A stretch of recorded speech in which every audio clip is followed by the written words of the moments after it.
Welcome to lecture 21, Matrices and Gaussian Elimination. It's entitled Solving Multiple Linear Equations, Row Reduction. So in physics, we're often going to encounter a number of different linear equations that we have to solve, and we need to solve them simultaneously with a number of different variables.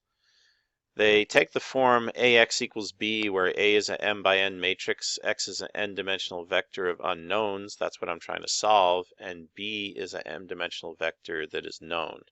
So the set of equations looks like the following. A11 times x1 plus A12 times x2 plus A13 times x3 all the way out to plus A1n times xn is equal to B1. And then I have an A21 x1 plus A22 x2 all the way out to A2n xn is equal to B2.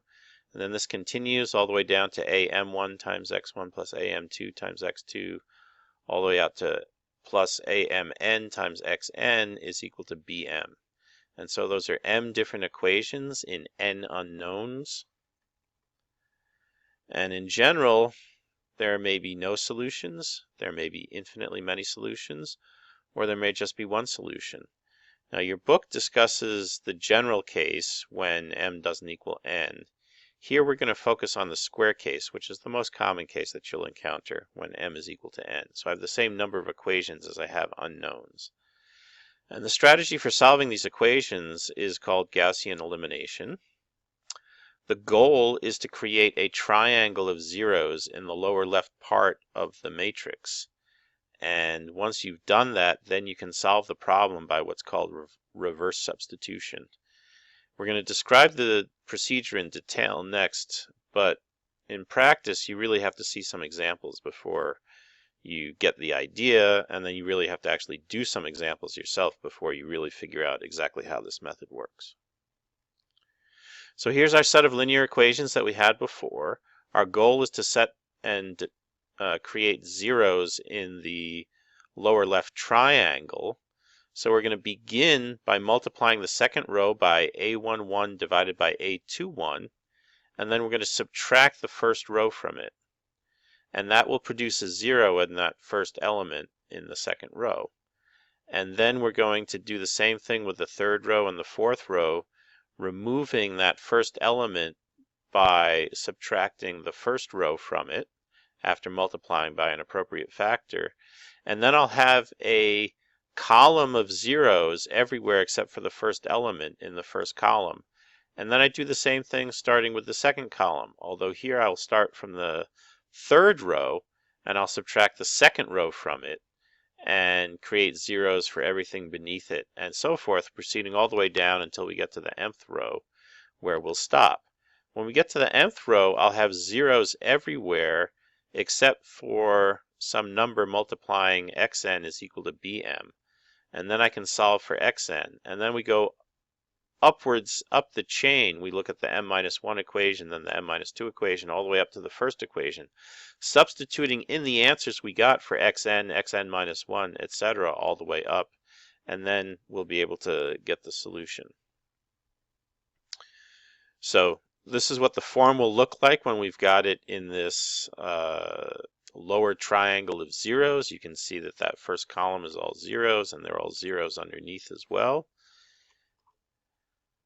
And then this format allows us to immediately solve for xn, then xn-1, and so on all the way up to x1. And when we're doing these manipulations, it's actually easiest to augment the matrix by adding the column of b's to the left-hand side of the matrix and doing all of the operations on this augmented matrix. And we'll see how to go through that precisely in the next example. So let's assume we have this set of linear equations. There are 4 equations, x1 plus 2x3 minus x4 equals 0, 2x1 plus x2 minus x3 equals 5, minus x1 plus 2x2 plus x3 plus 2x4 equals 3, and 3x2 minus 2x3 plus 5x4 is equal to 1. So now we're going to try to do row reduction. We're going to first make that augmented matrix. So we're going to have 1, 0, 2, minus 1. That's the first row. And then we're going to augment it with a 0 that I've highlighted in red. That's the B vector. Then we get 2, 1, minus 1, 0, and a 5. Minus 1, 2, 1, 2, and a 3. And then we get 0, 3, minus 2, 5, and a 1. Okay, so now what we're going to be doing is we're going to carry out this row reduction for the first column. So what we have to do is you have to multiply row 1 by 2 and subtract it from row 2.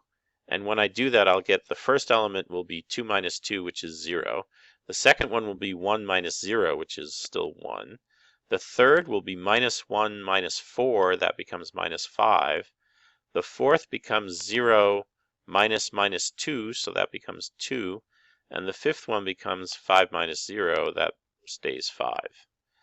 Now, the next step that we're going to do is we're going to take row 1 and we're going to add it to row 3. You see that'll cancel that first element in the column. And so I'm going to get 1 minus 1 is 0. I'm going to get 0.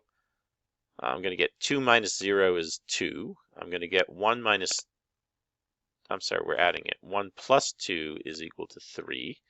I'm going to get 2 minus 1 is equal to 1, and I'm going to get 3 plus 0 is equal to 3. And then I don't have to do anything for the fourth row because it already has a 0 in that first column. Okay, well that's our first set of steps. Now we're going to move on to the second column. So let's just refresh your memory of where we were. And now what we're going to do is we're going to multiply row 2 by 2 and subtract it from row 3. So that first element, and then we're going to be multiplying row 2 by 3 and subtracting from row 4. Let's show how that comes about. So first we're going to be doing multiply row 2 by 2 and subtract from row 3. So I'm going to get 2 minus 2 gives me a 0. I'm going to get 3 minus 10, which is 3 plus 10, gives me 13. I'm going to get 1 minus 4 gives me minus 3. And I'm going to get 3 minus 10 gives me minus 7. So then I get that row there. And then I have to take row 2, multiply it by 3, and subtract it from row 4. So I get 3 minus 3 is 0. I get minus 2 minus 15, minus 15, which is minus 2 plus 15, which is 13. I'll get 5 minus 6, that gives me minus 1. And I get 1 minus 15, that gives me minus 14. Okay, now we only have one more to go. We have to just subtract row 3 from row 4. So I'll get 13 minus 13, that'll give me 0.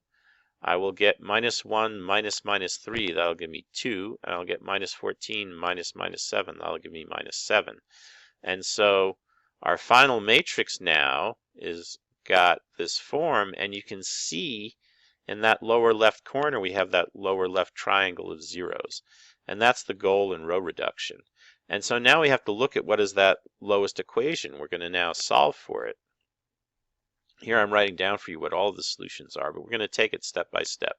It's very easy to see that 2x4 equals minus 7, so x4 is going to equal minus 7 halves. And now we look at our next equation. That's going to be 13x3 minus 3x4 is equal to minus 7. I plug in what x4 is, it's equal to minus 7 halves. And now I'm going to get there, that term's going to be plus 21 halves. I have to subtract it to get it onto the left-hand side. So I have minus 7 minus 21 halves. That becomes minus 35 halves. And that equals 13x3. So I have to divide by 13, and I'll get minus 35 over 26 for x3. And now I go to the next equation, which is going to be x2 minus 5x3 plus 2x4 equals 5. I have to plug in what x3 and what x4 are. And then I have to simplify. So the 2 times minus 7 halves, that just becomes minus 7. If I add that to both sides, the 5 becomes a 12. The minus 5 minus 35 over 26, that becomes plus 175 over 26. So I have to subtract 175 over 26 from 12. And when you do that, you find you get 137 over 26. And so x2 is equal to 137 over 26. And now we go to our last equation, which is going to be x1 plus 2x3 minus x4 is equal to 0. And we plug in for what x4 is. We plug in for what x3 is. I'll get minus 35/13 plus 7/2. And I have to work out exactly what that is. It'll give me minus 30 or minus 70/26 plus 91. Yeah, minus 70 plus 91/26. That gives me 21/26, and I have to bring it on to the other side. So x1 is equal to minus 21 over 26. All right, deep breath, we finished it. That's a lot of work to go through these Gaussian eliminations, and it's very tedious, and there's lots of places where you can make mistakes. The procedure is very straightforward. I mean, it's really not hard to understand how Gaussian elimination or row reduction works. However, carrying out the calculation is very tedious and very easy to make mistakes, and so it is best to use a computer whenever possible. Now, what about whether or not the solution is unique? Well, AX equals B is going to be unique if we're working with a square matrix case, unless during the elimination process one of the rows becomes all zeros. So if a row becomes all zeros, there's nothing I can do anymore. And in that case, if B is equal to 0, then there are going to be an infinite number of solutions, while if B does not equal 0, there'll be no solution, because there's no way I can get a non-zero answer out of zeros multiplying each of my x values and being added together. So another way of stating this is that AX equals 0 has no solutions except for, when AX equals 0 has no solutions except for x equals 0, then the solution is unique. If there are any non-zero solutions, then the problem usually has an infinite number of solutions, since we can add any multiple of the non-trivial solution and get an infinite number of solutions. And we're going to find out in the next lecture that the criterion for the system to have no non-trivial solutions is simply that the determinant of A is non-zero. And we write that det A does not equal 0. Or stated in other words, we have non-trivial solutions whenever the determinant of A is equal to 0. And we're going to discuss why that's the case, and we're going to examine how you calculate determinants in the next lecture.